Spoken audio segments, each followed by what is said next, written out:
Friends, welcome back to this video. तर friends, आजच्या व्हिडिओमध्ये आपण संपूर्ण 12 जे काळ आहेत त्या सर्व काळांचे फॉर्म्युला उदाहरणासहित बघणार आहोत। फॉर्म्युला म्हणजेच काय, स्ट्रक्चर किंवा त्याला आपण मराठीमध्ये रचना असे म्हणतो। तर मुख्य काळ 3 आहेत आणि या तीनही काळांचे परत 4 उपप्रकार आहेत। तेव्हा असे एकूण 12 काळांचे फॉर्म्युला उदाहरणासहित आजच्या व्हिडिओमध्ये आपण बघणार आहोत। तेव्हा संपूर्ण व्हिडिओ स्किप न करता नक्की बघा आणि जर तुम्ही या चॅनलवर नवीन असाल तर चॅनलला सबस्क्राइब देखील करा आणि बेल आयकॉनचे बटन देखील क्लिक करा, म्हणजे माझ्या सर्व नवीन येणाऱ्या व्हिडिओचे नोटिफिकेशन तुम्हाला लगेचच मिळेल। चला तर मग आता हे सर्व काळ आपण क्रमाक्रमाने शिकूया। तर बघा, सर्वात आधी सिंपल टेन्सेस म्हणजे साधा काळ, म्हणजेच वर्तमान काळ, भूतकाळ आणि भविष्यकाळ यांचे सिंपल टेन्सेस आपण बघणार आहोत। त्यातील पहिला आहे सिंपल प्रेझेंट टेन्स, म्हणजेच काय तर साधा वर्तमान काळ। तर साध्या वर्तमान काळामध्ये रचना कशी असते ते सर्वात आधी आपण बघूया। तर सर्वात आधी असतो सब्जेक्ट, त्यालाच आपण कर्ता असे म्हणतो साध्या वर्तमान काळामध्ये। त्यानंतर आपण घेत असतो क्रियापदाचे मूळ रूप किंवा V1 फॉर्म, आणि जर मी इथे आधी लिहून घेते यस किंवा इयस, क्रियापदाचे मूळ रूप म्हणजेच V1 फॉर्म आपण सब्जेक्ट नंतर घेत असतो। आणि एकवचनी तृतीय पुरुषी कर्ता असेल तर त्याला क्रियापदाला यस किंवा इयस हा लावला जातो। त्यानंतर घेत असतो आपण सर्वात शेवटी ऑब्जेक्ट, त्यालाच आपण कर्म असे म्हणतो। मराठीत इथे लिहिणार आहे मी कर्म। आणि सब्जेक्ट म्हणजेच काय तर कर्ता, म्हणजे तुम्हाला मराठी आणि इंग्लिश असं दोघंही भाषेमध्ये माहिती असणं गरजेचं आहे। आता आपण या साध्या वर्तमान काळामध्ये या रचनेनुसार आपण एक एक्झाम्पल बघूया। सब्जेक्ट, आता सब्जेक्ट कर्ता म्हणून मी इथे आय घेणार आहे, आय। त्यानंतर क्रियापद म्हणून मी इथे गो हा शब्द घेणार आहे, आय गो। म्हणजे सब्जेक्ट घेतला, त्यानंतर क्रियापदाचे पहिले रूप घेतले आय गो। त्यानंतर ऑब्जेक्ट म्हणजेच कर्म घेणार आहे टू स्कूल, म्हणजेच आय गो टू स्कूल, म्हणजेच काय तर मी शाळेत जातो। आता याच ठिकाणी करता जर ही, शी, इट यापैकी असेल, म्हणजेच शी असेल, तर इथे काय येणार आहे शी गोला यस किंवा इयस लागणार आहे, शी गोज टू स्कूल, ती शाळेत जाते। आता इथे एक्झाम्पल घेतलं आहे आय गो टू स्कूल, म्हणजेच काय तर मी शाळेत जातो। तर अशा प्रकारे साध्या वर्तमान काळामध्ये रचना असते आणि त्यानुसार इथे एक्झाम्पल पण मी लिहिलेलं आहे। आता नेक्स्ट आहे सिंपल पास्ट टेन्स, साधा भूतकाळ। साध्या वर्तमान काळानंतर साधा भूतकाळ। आता याचं स्ट्रक्चर कसं असणार आहे ते आधी आपण बघू। सर्वात आधी तर सब्जेक्ट, ते मी शॉर्टमध्ये लिहिणार आहे। त्यानंतर भूतकाळामध्ये आपण V1, वर्तमान काळामध्ये मूळ रूप घेतला V1, आता भूतकाळामध्ये V2 घ्यायचं असते, क्रियापदाचे दुसरे रूप, आणि मग सर्वात शेवटी ऑब्जेक्ट। आता इथे सब्जेक्ट ऑब्जेक्ट तुम्हाला माहिती झालेलंच आहे, मराठीमध्ये मी वरती लिहिलेलं आहे। आता या स्ट्रक्चरनुसार एक एक्झाम्पल आपण हेच एक्झाम्पल घेऊया। सब्जेक्ट कर्ता आयच घेणार आहोत। त्यानंतर आता इथे वर्तमान काळामध्ये गो वापरलं, V1 फॉर्म वापरला, इथे V2 फॉर्म म्हणजे पास्ट फॉर्म आपल्याला वापरायचा आहे। गोचं पास्ट टेन्स असते वेंट, आय वेंट, नंतर ऑब्जेक्ट टू स्कूल। बघा, आय वेंट टू स्कूल साध्या वर्तमान काळामध्ये आय गो टू स्कूल, मग इथे साध्या भूतकाळामध्ये गो ऐवजी आपण V1 फॉर्म ऐवजी आपण V2 फॉर्म घेतला, आय वेंट टू स्कूल, म्हणजेच मी शाळेत गेलो असा त्याचा मराठीमध्ये अर्थ होतो। त्यानंतर नेक्स्ट तिसरा आहे सिंपल फ्युचर टेन्स, म्हणजेच काय तर साधा भविष्यकाळ। आता साध्या भविष्यकाळाचं स्ट्रक्चर आधी बघू। सर्वात आधी सब्जेक्ट म्हणजेच कर्ता, त्यानंतर घ्यायचं असते विल, हे सहाय्यकारी क्रियापद, विल किंवा शॉल यापैकी सब्जेक्टनुसार तुम्ही कोणतंही घेऊ शकता, पण मी इथे विल घेणार आहे। त्यानंतर घ्यायचं असते V1 फॉर्म, म्हणजेच क्रियापदाचे पहिले रूप किंवा मूळ रूप, त्यानंतर सर्वात शेवटी ऑब्जेक्ट म्हणजेच कर्म। तर आता हे सेंटेन्स आपण साध्या भविष्यकाळामध्ये ट्रान्सलेट करणार आहोत। सब्जेक्ट कर्ता आहे आय, त्यानंतर आपण घेणार आहोत विल, त्यानंतर क्रियापदाचे पहिले रूप म्हणजेच गो, आणि ऑब्जेक्ट काय आहे तर स्कूल, टू स्कूल.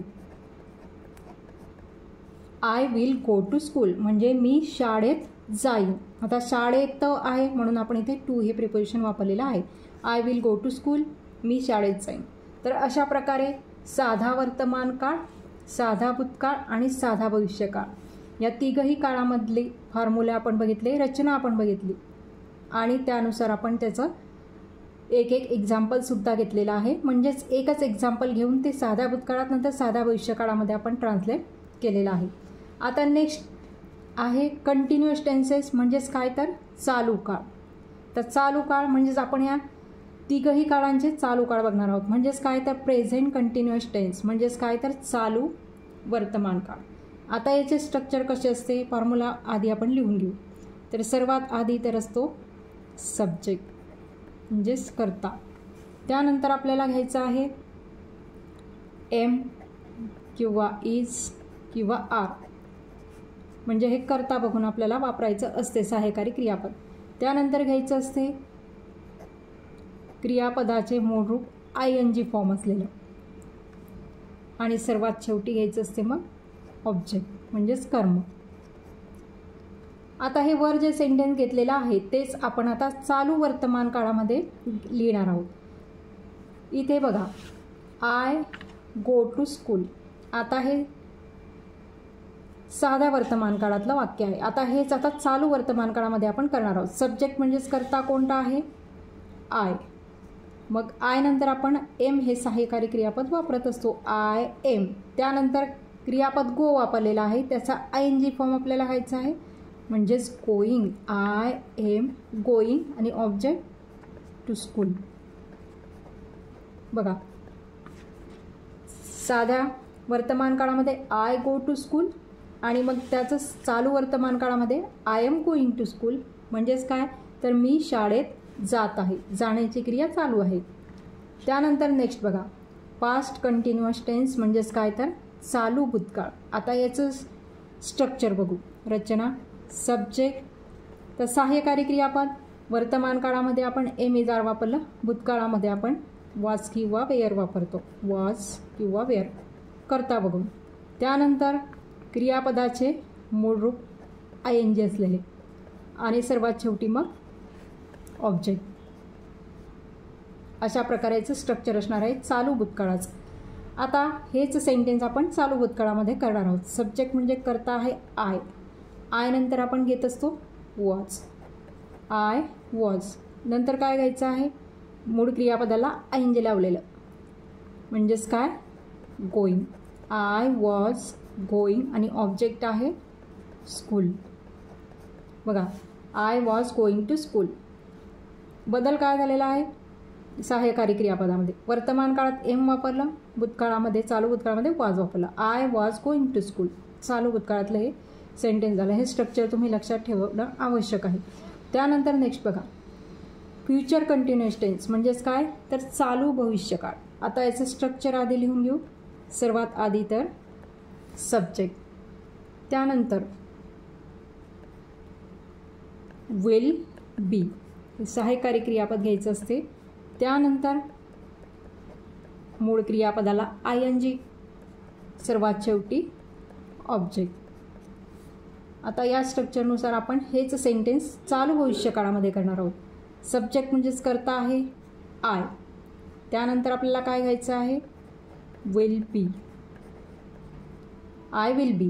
नंतर क्रियापद मूळ क्रियापदाला ING म्हणजेच गोईंग आणि ऑब्जेक्ट म्हणजेच कर्म काय आहे तर स्कूल. बघा I will be going to school म्हणजेच मी शाळेत जात असेन. भविष्यकाळामध्ये शाळेत जाण्याची क्रिया ही सुरू असेल. I will be going to school मी शाळेत जात असेन. तर अशा प्रकारे आपण मग चालू वर्तमान काळ, चालू भूतकाळ आणि चालू भविष्यकाळ या तीनही काळातील स्ट्रक्चर पाहिले आणि एक उदाहरण घेऊन ते आपण ट्रान्सलेट केलेले आहे त्या त्या काळामध्ये. आता नेक्स्ट बघा परफेक्ट टेन्सेस म्हणजेच काय तर पूर्ण काळ. आता हे तिघही काळ आपण बघणार आहोत म्हणजेच कोणते present perfect tense, past perfect tense आणि फ्युचर परफेक्ट टेन्स. तर सर्वात आधी प्रेझेंट परफेक्ट टेन्स म्हणजेच काय तर पूर्ण वर्तमान काळ. याचा आधी स्ट्रक्चर बघू. सर्वात आधी तर आपण घेत असतो सब्जेक्ट, त्यानंतर हॅव किंवा हॅज पूर्ण काळामध्ये, आणि नंतर पूर्ण काळामध्ये क्रियापदाचे तिसरे रूप घेतले जाते, लक्षात ठेवायचं. आणि सर्वात शेवटी ऑब्जेक्ट म्हणजेच कर्म. आता वरती जे उदाहरण घेतलं आहे तेच आपण पूर्ण वर्तमान काळामध्ये मग ट्रान्सलेट करणार आहोत. सब्जेक्ट आहे आय नंतर आपण घेत असतो हॅव, त्यानंतर आपण क्रियापद वापरलेलं आहे गो, त्याचा आपल्याला थर्ड फॉर्म घ्यायचा आहे, V3 फॉर्म घ्यायचा आहे. गो, वेंट, आणि तिसरा फॉर्म आहे गॉन. आय हॅव गॉन, आणि ऑब्जेक्ट आहे school. I have gone to school म्हणजेच काय, तर मी शाळेत गेलो आहे. शाळेत जाण्याची क्रिया पूर्ण झालेली आहे, पूर्ण वर्तमान काळ. I have gone to school. त्यानंतर नेक्स्ट बघा, पास्ट परफेक्ट टेन्स म्हणजेच काय, तर पूर्ण भूतकाळ. हा पूर्ण वर्तमान काळ, आता पूर्ण भूतकाळ. तर आधी स्ट्रक्चर लिहून घेऊ. सर्वात आधी तर सब्जेक्ट, आणि आता आपण वर्तमान काळामध्ये हॅव किंवा हॅज ही सहाय्यकारी क्रियापदे वापरली. भूतकाळामध्ये हॅड हे सहाय्यकारी क्रियापद वापरलं जातं, हॅड. त्यानंतर इथे सुद्धा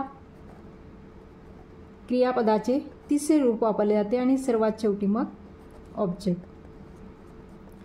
आता हे जे सेंटेन्स आहे ते आपण पास्ट परफेक्ट टेन्स म्हणजेच पूर्ण भूतकाळात ट्रान्सलेट करू. सब्जेक्ट काय आहे आय, नंतर घेणार आहोत हॅड, आणि क्रियापद गो होतं, त्याचा third form gone. I had gone, आणि ऑब्जेक्ट म्हणजेच कर्म आहे school. I had gone to school म्हणजेच काय, तर मी शाळेत गेलो होतो भूतकाळामध्ये. I had gone to school म्हणजेच इथे हॅव आणि हॅज हे सहाय्यकारी क्रियापद वापरलं, भूतकाळामध्ये हॅड वापरलं. आता हॅव किंवा हॅज हे करता बघून इथे वापरायचं असते,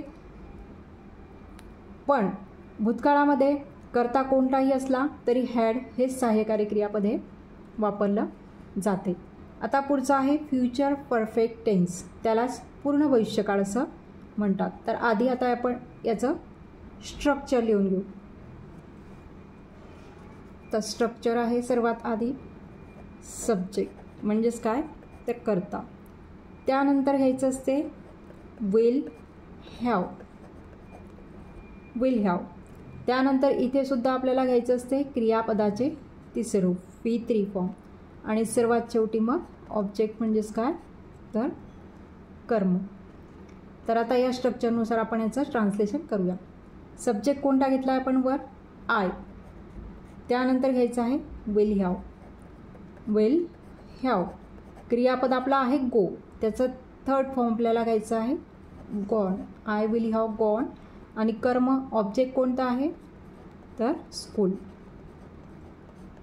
बघा, I will have gone to school म्हणजेच काय, तर मी शाळेत गेलेलो असेन. बघा, भविष्यकाळामध्ये पूर्ण झालेली क्रिया आपल्याला सांगायची आहे. I will have gone to school, मी शाळेत गेलेलो असेल. बघा, आता आपण पूर्ण काळाचे सुद्धा प्रेझेंट परफेक्ट टेन्स म्हणजेच पूर्ण वर्तमान काळ, त्यानंतर पास्ट परफेक्ट टेन्स म्हणजेच पूर्ण भूतकाळ, आणि फ्युचर परफेक्ट टेन्स म्हणजेच काय, तर पूर्ण भविष्यकाळाचा फॉर्म्युला स्ट्रक्चर लिहून आपण एक्झाम्पलसुद्धा लिहिलेलं आहे. आता नेक्स्ट बघा, लास्ट परफेक्ट कंटिन्युअस टेन्सेस म्हणजेच काय, तर पूर्ण चालू काळ. आता या तिघही काळांचे आपण पूर्ण चालू काळ बघणार आहोत. तर पहिला कोणता आहे, प्रेझेंट परफेक्ट कंटिन्युअस टेन्स म्हणजेच काय, तर पूर्ण चालू वर्तमान काळ. आता याचा आधी आपण स्ट्रक्चर लिहून घेऊ.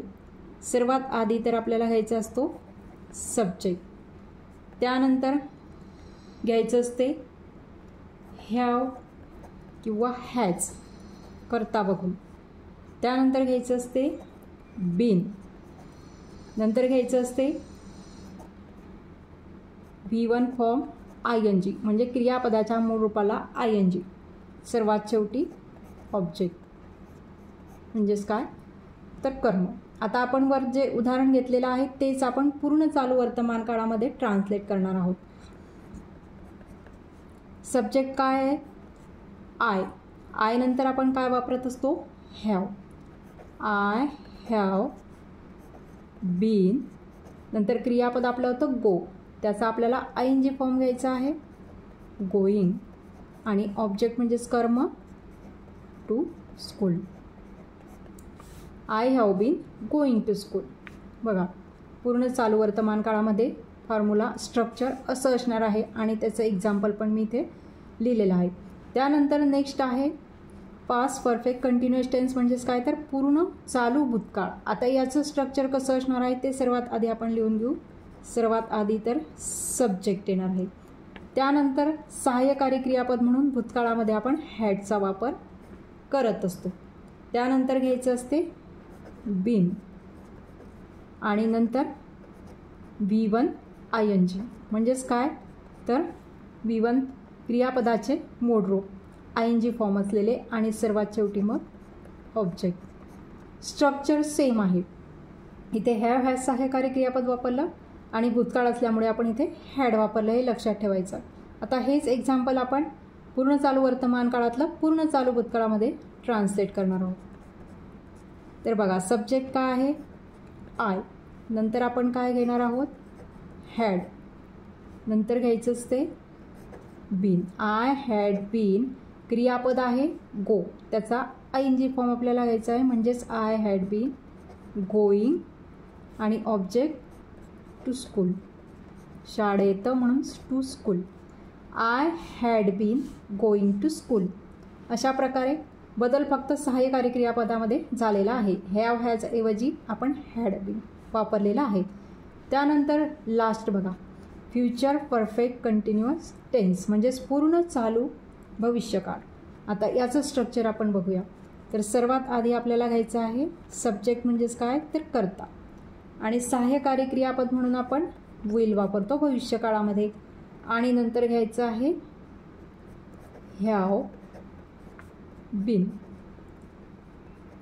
नंतर घ्यायचं आहे V1 ING म्हणजेच मूळ रूपाला ING लावलेलं, आणि सर्वात शेवटी ऑब्जेक्ट. आता हे जे वर सेंटेन्स घेतलेलं आहे तेच आपण पूर्ण चालू भविष्यकाळामध्ये ट्रान्सलेट करणार आहोत. सब्जेक्ट काय आहे वर? आय. नंतर आपल्याला काय घ्यायचं आहे? Will have been. I will have been. नंतर क्रियापद गो होतं, त्याला आपण ING लावायचं आहे म्हणजेच गोईंग. आणि ऑब्जेक्ट म्हणजेच कर्म काय आहे? स्कूल. बघा, I will have been going to school, पूर्ण चालू भविष्यकाळ. तर अशा प्रकारे हा जो टाईप आहे प्रेझेंट परफेक्ट कंटिन्युअस टेन्स, तर ते प्रेझेंट परफेक्ट कंटिन्युअस टेन्स, त्यानंतर पास्ट परफेक्ट कंटिन्युअस टेन्स आणि फ्युचर परफेक्ट कंटिन्युअस टेन्स याचं आपण स्ट्रक्चर पाहिलं आणि उदाहरणसुद्धा एक इथे घेतलेलं आहे. एकच उदाहरण घेऊन ते वेगवेगळ्या काळामध्ये कसं ट्रान्सलेट झालेलं आहे ते आपण प्रत्येक काळामध्ये पाहिलेलं आहे. तर अशा प्रकारे आजच्या व्हिडिओमध्ये आपण मुख्य जे 3 काळ आहेत म्हणजेच प्रेझेंट टेन्स, पास्ट टेन्स आणि फ्युचर टेन्स, वर्तमान काळ, भूतकाळ आणि भविष्यकाळ, हे जे 3 मुख्य प्रकार आहेत त्यांचे जे अजून उपप्रकार आहेत असे एकूण 12 काळांचे आज आपण स्ट्रक्चर पाहिले आणि उदाहरणसुद्धा पाहिलं. तर आजचा हा माझा व्हिडिओ तुम्हाला कसा वाटला ते कमेंट करून नक्की सांगा. आणि जर तुम्हाला व्हिडिओ आवडला असेल तर व्हिडिओला लाईक करा, शेअर करा आणि चॅनलवर जर नवीन असाल तर चॅनलला सबस्क्राईब देखील करा. थँक्यू.